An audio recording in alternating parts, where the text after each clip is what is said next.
I don't know how I turn this on without setting it up on the tripod. Hi everybody, hi Bethans, welcome back. Trying to turn on that light, sorry. Welcome back guys, welcome back to my channel.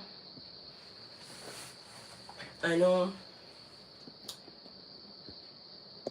it's nice to have you here. I don't know how this thing just came on when I did not send it to start immediately.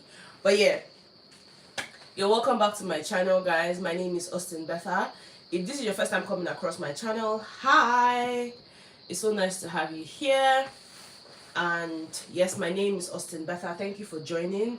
Please make sure to hit on the subscribe button before you leave, and also give this video a thumbs up right now or at the end if you enjoyed watching it. Okay, so guys, I thought it would be nice for us to have a chat tonight, you know, just speak on some of the things that happened in the house, considering the fact that, you know, I wasn't around today. You guys know Fridays are my radio days, and so I'm mostly, you know, working at the radio station and all of that.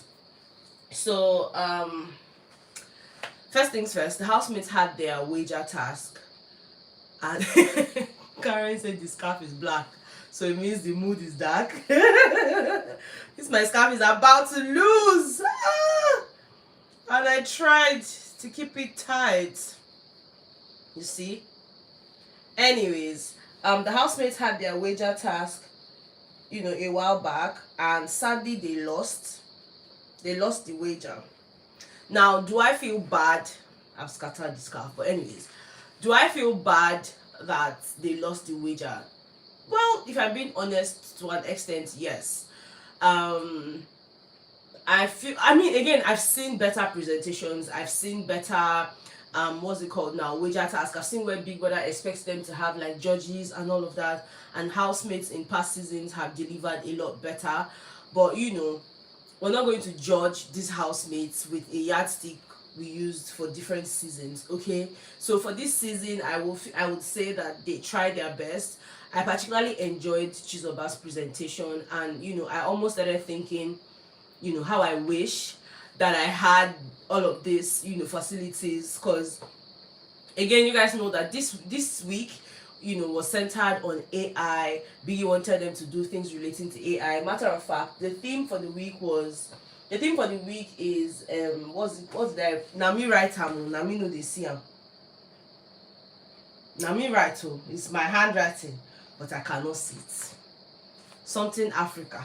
What was that thing there? What was the thing before the Africa? But basically, Biggie wanted them to come up with, you know, AI related apps or whatnot. Just basically, Biggie didn't tell them what exactly to do, but it was AI related, and of course, it's an African business and innovation, right? So they came up with the idea of having more like a pitch, you know, where entrepreneurs can come and say, you know what, I'm pitching my ideas or I'm pitching my business to some of the what's it called now, some of the investors that were there, right? So our investors included Anita, Sean, Ben, and Ozzy, right? All four of them were our investors for today. And of course, we had different entrepreneurs coming to tell us about their businesses. For starters, Tofa had come to speak to us about his app. You know, Tofa and his business partners, Wani and Handy, they came to speak to us about, you know, an app called Shop Afrique. So this app is supposed to be a one-stop fashion app. Thank you so much, guys, for all your comments about my outfit. I really appreciate it. Anyway, so, you know, this app is supposed to be a one-stop fashion app. It has AI promptings. It has AI capture. You know, it gets your measurements as a fashion icon, or I don't want to call them tailor, because now so you go say tailor now, they go say we are not tailors anymore. Anyway, you do not need to take measurements. You know, all you need is to impute, you know, some prompts, and it takes your measurements for you and all of that. And then they even got us someone that uses the app already, Cassia, to come speak to us about it, and she said really nice things about the app and how the app has changed her business, changed the game in her business, right? And then of course we had Dr. TJ, who came to us as a drone specialist, and they had created a drone called Labalaba. Now, Labalaba in Yoruba language here in Nigeria means butterfly. So, of course, from the name, you can already tell drone again. It gives us like an aerial view of, you know, whatever it is. So, this Labalaba is supposed to do 3 things. Number 1, it's supposed to, you know, eradicate malaria. It's supposed to eradicate cholera. And then last but not the least, curing of famine and deforestation, right? So, all of these things, you know, the drone is supposed to. So when you send the drone to a particular area, it begins to do all of this because it is connected to an AI, you know, and it collects data all around Africa. Guys, for me, I felt like they put in a lot of work. We see all these things I'm saying now. Now from their mouth, I know they hear all these things. Then we also had Onyeka. Onyeka came to speak to us about, you know, an app called Kura, or maybe I wouldn't call it an app now, but then the whole idea is called Kura. Now, what Kura means is cure your aura, and for her, you know, this is supposed to help you deal with emotional, what did she call it, mental health. So for example, if you're having a bad day and you just need something to make you feel better, there's something she called the ear mod, which is connected to a smart wristwatch, and it helps with mental health remedies, it helps with emotional control and all of that, and it is AI infused. So basically, if you're having a bad day, you just wear the ear mod and tell it what it is that you're dealing with, more like give it a prompt. And then of course, once you give it the prompt, it comes to you with affirmations telling you you are the best. You know, imagine you're having a bad day and you say, I feel like shit today, and then it's telling you through the ear mods that you are the best, you are this, you can do all things, you are, you know, just really making you feel better and all of that. And of course, she said that they already have centers across 10 countries and would like to have more if they get investments from, of course, our investors in the house. And then last but not the least, no, not last but not the least, we had Suj. You know, Suj today was just killing me with it doesn't necessarily, I said, Suj, leave the word alone, leave necessarily not do you anything, Suj. Before you go don't make one sentence, you just say it's not necessarily, it doesn't necessarily, it don't. I say, guy, leave necessarily alone. But again, whomst am I to ask him to leave the word when me say before I don't talk one thing, I don't say okay, or I don't say, what's that other thing I always say, guys? You guys always tease me with it. If I don't say okay, what's the word? You guys let me know in the comments, because I know you guys always tease me about it. You better never talk this dish, never finish, or hello, or so, yeah, you know, something like that. So, you know, he spoke to us about an energy source which helps to treat water and identify impurities and also renders the best treatment, right? So this whatever it is, that energy source that he builds, it solves the problem of power. You don't really need power for it to work. You know, it doesn't need any light function. You keep it around any water body, and of course it purifies it. It takes out whatever impurities is in the water, and of course it helps. It's more like hand in hand to cure cholera and all of that, which Dr. TJ mentioned to us earlier, right? And then last but not the least, we had Choba. Choba spoke to us about behavioral. She came to us as a behavioral scientist, right? And you know, she came to us with an app called the Checkers app, right? Now for her, this Checkers app generates unique educational curriculum, you know, working at the learning pace of every child. So basically, this app is supposed to help children, you know, study and do all of that, but this time at their own pace. So again, like I said at the beginning of this video, at some point I started wishing that this app was in existence, you know, back then when I was in school, because I felt like I wasn't the fastest kid in class where, you know, once the teacher says something, I have picked it. No, it took me a bit longer to sort of assimilate whatever it is that was being taught. But then having an AI tool like this that then says to you, okay, Betha, you don't have to put so much pressure on yourself, you know, simply because you're not getting, you're not assimilating things as fast as every other person in your class. This app takes time, you know, to teach you and put you through, no pressures at all. According to her, it's both parents and children friendly. You know, it gives, so for example, if, you know, there are kids this is also very good for kids with autism, that cannot obviously be in the midst of other kids doing what other kids are doing. This app can serve as, that. So now, yeah, basically, is the word you cannot do without. You see, so I have too many words that I say a lot of times, so I cannot put myself in a space where I'm now trying to correct Sud. But then again, I just mentioned that on a lighter note, not like I was blaming him or anything. Anyways, I think anyways is part of it. Now, moving on from that, she spoke to us about, that app. I think another word is spoke to us about the app being some sort of reminder for the parents. For example, if your child has autism and needs to have extracurricular activities, the app can serve as a reminder to the parents to take their kids out, for extracurricular activities, especially because they're not mingling with other students, right? She said so many things, which for me was really deep. It was really, really deep. I kind of enjoyed her own presentation.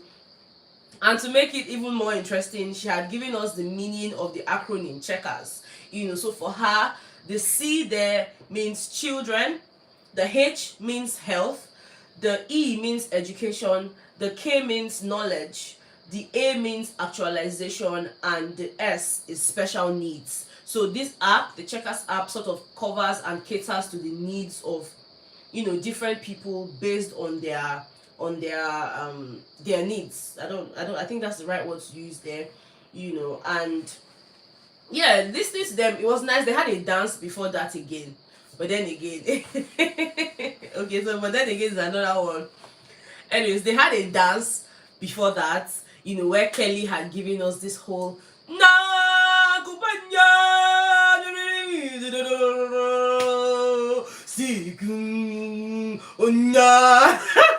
obviously that's not what they sang there. Better shut up about it. But anyway, anyways anyways,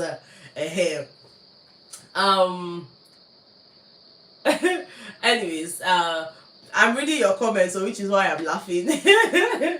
So he gave us that, and there was a dance and all of that. That was before the whole pitching thing, because again, it was a business oriented wager, so there was really no time for plenty play and all.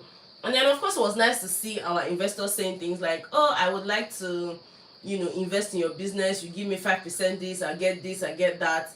They all just had that back and forth. It was nice, to be honest. But again, like Big Brother said, it lacked a bit of depth. And he mentioned to them, because they kept mentioning, we need $20 million, we need these dollars and all of that. And this is an African thing. And Big Brother said he would have preferred if they used, our indigenous currency. And again, like the concerns that I shared, the same concerns the housemates had. They were like, I mean, it's Africa, it's not Nigeria. So imagine if we had just used Naira, it would be like, well, making it about Nigeria. But it's Africa, so what currency could they have used? And I kind of see their points, because even when Biggie said that, I'm like, oh yeah, they shouldn't have used dollar and all of that, because again, Africa. But then listening to them and them saying it's Africa, we couldn't have used Naira. So I'm asking, true, what currency would they have used? What would have made sense to Big Brother? But then Biggie has his reasons. Also went on to say that the investors did not dig deep into, questioning the entrepreneurs, trying to know, loopholes, trying to find loopholes and how they can make their money back. That they didn't really dig deep and all of that. And then Biggie even he threw a shade at Tofa, saying that Okrika app is better than the app that they came up with. And I guess it's also because Tofa, they started off with the whole AI capture thing, but then at some point they left it. It felt like they drifted away from that and started talking about how, he started talking about how it's a one-stop fashion app, how, they started talking about other things. They didn't really focus so much on it having the AI capture, which makes it a lot more fun and all. Biggie gave all of those comments here and there, and went on to tell them straight up that they have lost their wager. So yes. But again, they went into the house and their moods were not entirely off. They're all trying to say, look, we did our best, it's okay. You really never know what Big Brother wants from you and all of that. So yes, we have lost it. Let's just move on from it and all of that, right? Now they had that. Now before, that's for what now? That's for the wager task. They lost it. This is week 5 and they have lost their wager. Now Ben had his diary session earlier today. You guys, you know they've been having this whole one-on-one diary session with Big Brother, and Biggie had called Ben in. Biggie called Ozzy, Biggie called Onyeka, and to be honest, I can't even be bothered about whatever it is that they were saying, because their whole triangle thing is becoming really annoying. You know, Ozzy denied the fact that he did not kiss Onyeka on the lip, asking Big Brother to go back and watch the clip and, you know, be sure, and Big Brother telling him, go back to your memory and, you know, try to remember that happened. I'm like, is this some type of war between Big Brother and Ozzy? Not Big, because Ozzy started telling Big Brother, Biggie, you might need to go back to watch the clip, and Biggie's like, maybe you might need to also go back to your memory. I'm like, okay, Biggie, I see you, Biggie. And then Onyeka going in and crying. I'm like, girl, I don't have time for all of this. So yeah, like I said, I'm not dwelling on that. I just want to quickly speak on Ben's diary session, because that's a very anticipated diary session, or that was a very anticipated diary session.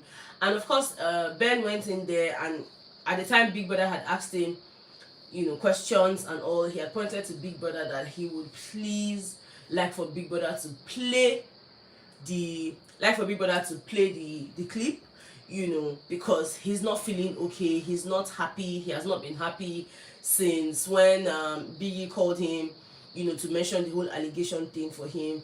It was like, Big Brother, I know you see everything, and again, I went into the rooms to check, there are cameras everywhere.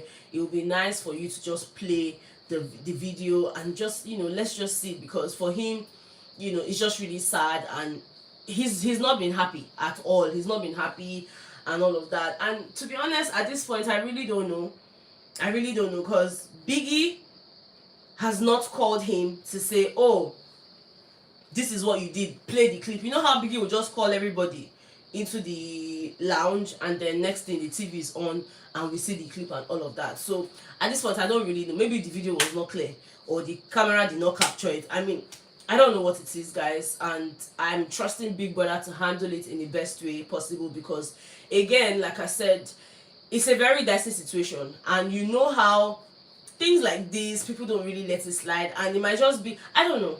To be honest, I don't know, guys. Let me know what you think, because I don't know what to say about this anymore. And at this point, I'm probably just going to wait to hear from Big Brother, or if he speaks to Handy, you know, also hear what Handy has to say about that. I have no idea, you know, so we're just going to wait for Big Brother on that one. Okay, I'm looking to see if I missed out on anything I wanted to touch on. But yeah, that's basically what I wanted to speak on today on this live stream. Whatever else happens, we'll talk about them tomorrow, but I just didn't want this whole diary session plus them losing their wager to cross over till tomorrow. So yeah, that's all the gist from me today. You guys, I've had a long day, okay, so this is me putting in that extra effort to make sure that I bring this to you guys, okay.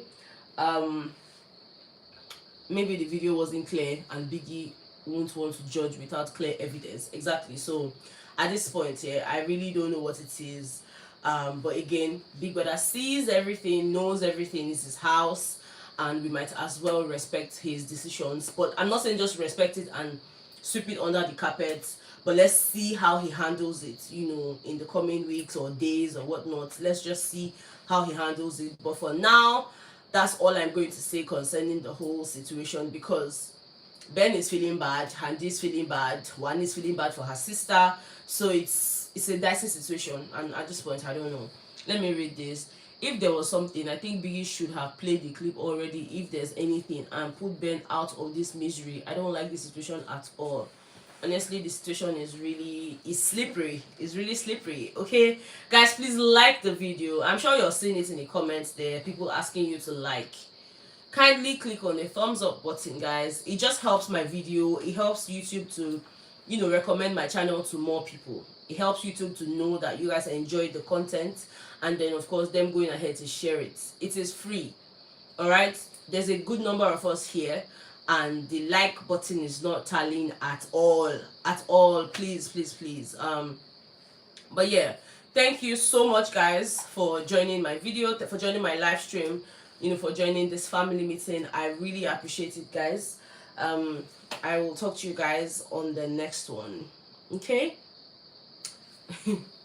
Bye, guys. Good night, guys.